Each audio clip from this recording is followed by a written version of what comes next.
बाप का बदला और बेटे की समझदारी। एक जंगल के अंदर एक कोहराम मचा होता है। एक बहुत बड़ी सेना, बाघों की सेना उस जंगल पे अटैक कर रही होती है, सबको जलाकर राख कर रही होती है।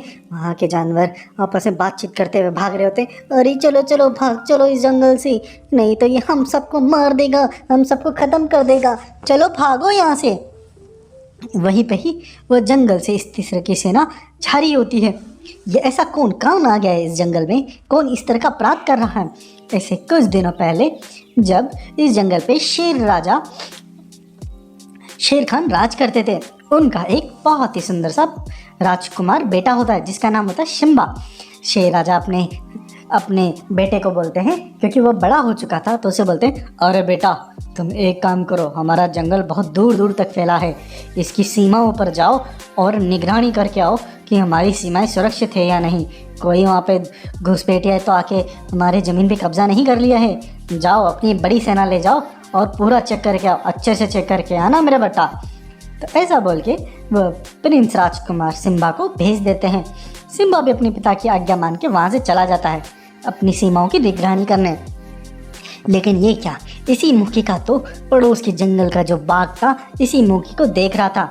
वह उसका जो एक सिपाही था, जासूस कहीं का, वह इस चीज़ को सुनने के बाद बाघ के पास जाता है। बाघ को बोलता है, अरे शेर बाघ जी, वह अभी अकेला है, उसने अपनी बड़ी सेना को अपने बेटे के साथ भेज दिया है, चलो चलो ये सही मौका है उसके राज्य पे अटैक करके उसको अपनी सीमा में लाने का।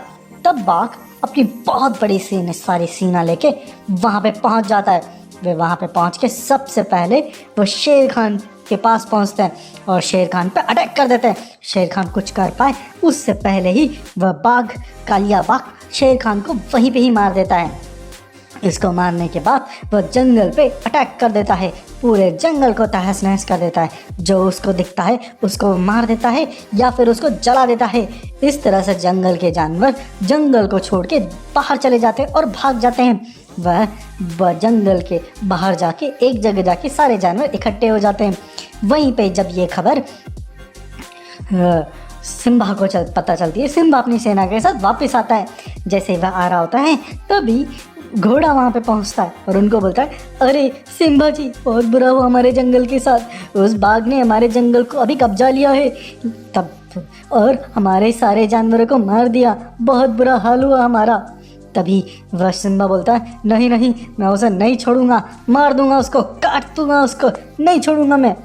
लेकिन घोड़ा बोलता है, अरे नहीं अभी आप वहाँ मत जाइए, वो पहले से तैयार बैठा है, उसकी बहुत बड़ी सेना है, आप इस सेना के साथ उसका सामना नहीं कर सकते हो, और उसने हमारी आधी सेना को धोखे से मार दिया, अब आपके पास केवल आधी सेना बची है, इससे आप उसका सामना नहीं कर सकते, आपको दिमाग और बुद्धि का इस्तेमाल करना पड़ेगा, इसलिए अभी आप उस पर अटैक मत करिए। ये चीज़ सिम्बा को समझ में आ जाती है। सिम्बा पैरेलली प्लानिंग करने की सोचने लग जाता है।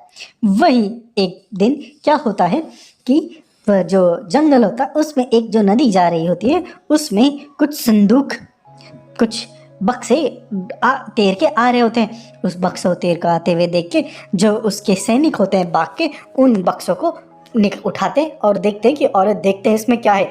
जैसे उन बक्सों को ओपन करते हैं तो उनमें बहुत सारा सोना नजर आता है। एक बक्सा ओपन करते हैं, फिर दूसरा बक्सा ओपन करते हैं, तीसरा बक्सा ओपन करते हैं तो उन्हें बहुत सोना दिखता है। तो ये चीज़ देख के उन सैनिकों के मन में लालच आ जाता है। वो बोलते हैं, अरे वाह इतने सारे बक्से आ रहे हैं, पीछे देखो और भी बक्से आ रहे हैं, जरूर किसी न किसी का सोने का पूरा एक बड़ा सा ट्रक इस नदी में गिर गया है, वही बह के आ रहा है, चलो इस सारे सोने को हम गुफा में रख देते हैं और फिर आपस में बांट लेंगे।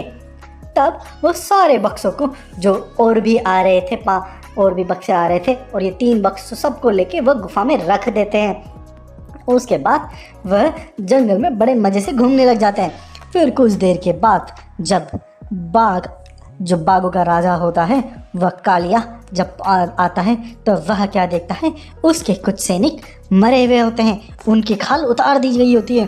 तभी बाघ अपने सभी सैनिकों को बुलाता है और बोलता है, अरे सुनो हमारे कुछ बाघों को मार दिया गया है, यानी कि जंगल के अंदर हमारे विरोधी, हमारे दुश्मन एंटर कर चुके हैं, लेकिन वह जंगल में कहाँ पे है ये हमें पता नहीं है, वो हमारे बीच में ही कहीं पे है, हमें उनको ढूंढ के उनको मारना पड़ेगा, इसके लिए मुझे बहुत प्लानिंग करनी पड़ेगी।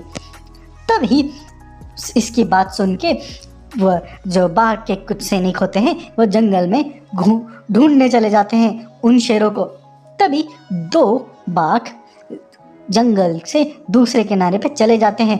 वह जाते हैं सीधा सिम्बा के पास। सिम्बा के पास जाने के बाद वो दोनों बाघ अपने ऊपर से खाल निकाल देते हैं। एक्चुअली में वे सिम्बा के ही सैनिक होते हैं, शेर होते हैं। वह सिम्बा को बोलते हैं, अरे शेराजा जी, अभी तक उसको हम पे शक नहीं हुआ है, लेकिन उसको ये ज़रूर शक हो गया है कि जंगल में दूसरे उसके विरोधी आ चुके हैं, इसलिए वह सतर्क हो चुका है और उसने इस चीज़ के लिए पड़ोस से दूसरी एक बड़ी सेना मंगाई है। हमें उस सेना के साथ क्या करना है ये आपको पता ही है। हमें उस सेना को बीच में ही रोक के मारना होगा, तभी जाके वह उसकी तादाद नहीं बढ़ेगी। नहीं तो अगर वो उसकी नई सेना आ गई तो कहीं ना कैसे करके वह हमें पहचान जाएगा, फिर हम उसका कुछ नहीं कर पाएंगे। तभी ये बात सुन के सिम्बा अपनी सभी सेना के साथ उसके पास पहुंचता है। वह जैसे ही वह वहाँ पहुँचता है, क्या देखता है, जो नई सेना थी वह वहीं पे ही मरी पड़ी होती है, एकदम उल्टे लटके पड़ी थी। कुछ पेड़ों पे उल्टे लटके होते हैं, कुछ ज़मीन पर ऐसे ही मरे पड़े हुए होते हैं। इस चीज़ को देख के सिम्बा बोलता है, अरे लगता है हमारे अलावा इस बाघ का कोई और भी दुश्मन है, उसने ही इन सेना का ये हालत किया है। चलो सब लोग रिलैक्स हो जाओ। अब हम क्या करते हैं, हम डायरेक्टली सिम्बा अपनी सेना को लेके इस टाइगर पर अटैक करते हैं। लेकिन जैसे वह ऐसा सोचने वाले होते हैं, तभी क्या होता है कि वह जो मरी हुई सेना होती है बाघों की, वह उठ खड़ी होती है और सिम्बा को और उसकी सेना को चारों तरफ से घेर लेती है। तभी सिम्बा इस चीज़ से चौंक जाता है। वो कुछ करे उससे पहले ही सेना उसे चारों तरफ से घेर चुकी होती है। तभी वह कालिया बाघ भी वहाँ पे आ जाता है। तब वह कालिया बाघ बोलता है, हा, तूने क्या सोचा था, तू चल सकता है और मुझे बेवकूफ़ बना के मुझे मेरे यहाँ पे अपने जानवरों को भेज सकता है? नहीं, मैं भी चालाकी चल सकता हूँ। अब तू मेरे चाल में फंस गया है। हा। अब एक काम कर, तेरे जो सैनिक मेरे जंगल के अंदर आए हुए हैं, बता कहाँ है और कौन है वो। अगर तू नहीं बताएगा तेरे को मैं तड़पा के मारूंगा। अभी इनको मारना नहीं है, कैद कर लो इनको और इनको दिल्ली पर ताड़ना दो। ऐसा करके उन सिम्बा को और उसके सैनिकों को जेल में बंद कर दिया जाता है। उसके बाद जो कालिया बाघ होता है वो बोलता है अपने सैनिकों को, अरे जाओ, उनको मारना नहीं है, उनको खाना दे के आओ, उनको जिंदा रखना है। हमें उनसे पता चल करना है कि उसके जो साथी हमारे जंगल में है कहाँ पे है वो, क्योंकि उसका पता करना सबसे ज़्यादा ज़रूरी है। तभी वो 2 बाघ वहाँ जेल में जाते हैं और सिम्बा को खाना और उसकी बाकी सेना को खाना देते हैं। खाना देने के बाद उस खाने के प्लेट के नीचे कुछ चीज़ें होती हैं। वह होती है चाबी और एक लेटर। उस लेटर और उस चाबी को पाने के बाद सिम्बा जब उस लेटर को पढ़ता है, उसमें लिखा होता है कि अरे इसको अभी तक भी हम पे शक नहीं हुआ है, हमने बाघ की खाल पहन रखी है, ये चाबी लीजिए आप। जब ये सैनिक यहाँ पे जो पहरेदारी कर रहे हैं सो जाए रात को, तब आप इस चाबी के सहारे इस पिंजरे से बाहर आ जाइएगा, फिर हम इस काले बाघ पे अटैक कर देंगे। तब रात होने पे जब सैनिक सो जाते हैं, तब सिम्बा ऐसे ही करता है। वह ताला खोल के जेल से बाहर आ जाता है और अपने उन्हीं बाघ साथियों की जो बाघ की खाल पहन रखे होते हैं उनके साथ वह उस गुफा में पहुंचते हैं जहाँ पे वह कालिया बाघ होता है। जैसे वह कालिया बाघ के पास पहुंचते, कालिया बाघ भी सो रहा होता है, तब वह उसके शरीर के ऊपर कई जगहों पे बम लगा देते हैं। और फिर जैसे ही सुबह होती है तब कालिया बाघ क्या देखता है कि उसके ऊपर बम लगा हुआ होता है और उसके पास एक लेटर होता है। उस लेटर में लिखा होता है, अरे ओ कालिया बाघ, तेरे पे अभी बम लगा दिया गया है, अगर तूने इस बम को निकालने की भी कोशिश करी तो तू उसी समय मर जाएगा, उड़ जाएगा। अब एक काम कर, तो अपनी गुफा से बाहर आ और हमसे बात कर। तब कालिया बाघ डरा बाहर आता है। जैसे वो बाहर आता है वह क्या देखता है कि सिम्बा अपनी सेना के साथ एक चट्टान पे खड़े होते हैं और वहीं से वह उससे बात कर रहे होते हैं। तभी वह उसे बोलते हैं, अरे ओए कालिया बाघ, अगर अपनी ज़िंदगी प्यारी है तो एक काम कर, तेरी जितनी भी सेना है तू इस जंगल से बाहर भेज दे। अगर तूने नहीं भेजा तो रिमोट कंट्रोल मेरे हाथ में, मैं उसे दबा के अभी तुझे उड़ा दूंगा।